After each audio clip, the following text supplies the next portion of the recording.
යේසුස් වහන්සේට ස්තුතියි. අපේ අනාගත වතුරුතුමාටත් ගොඩක් ස්තුතියි. ප්‍රශංසා වේවා.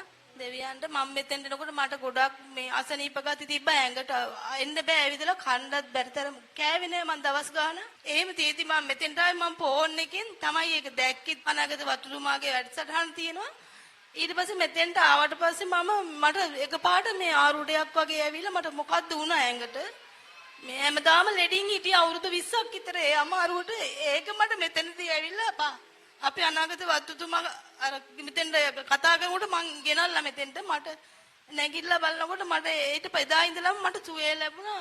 අය මෙතන අවුරුදු 20ක් ලෙඩ වෙලා හිටිය අය යක්ෂාත්මයක් ආවේශ වෙලා නිදහස් වුණේ. අවුරුදු 20ක්ම මිලානෙත් කැක්කුම.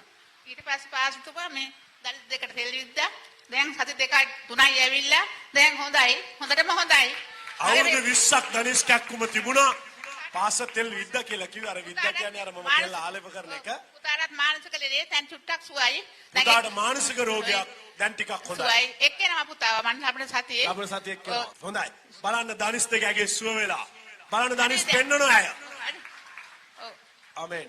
දිව්‍ය සුව කිරීමේ දේව මෙහෙයන් සෑම සෙනසුරාදා දිනකම උදෑසන 9:30 සිටත් සෑම ඉරු දිනකම සවස 3:30 සිටත් පැවැත්වේ. විමසි ස්ථානය අපගේ සුවමෙහෙයන් සමග සජීවීව සම්බන්ධ වීමට දැන්ම අපගේ CGC YouTube නාලිකාව සබස්ක්‍රයිබ් කර සක්‍රියව සිටින්න.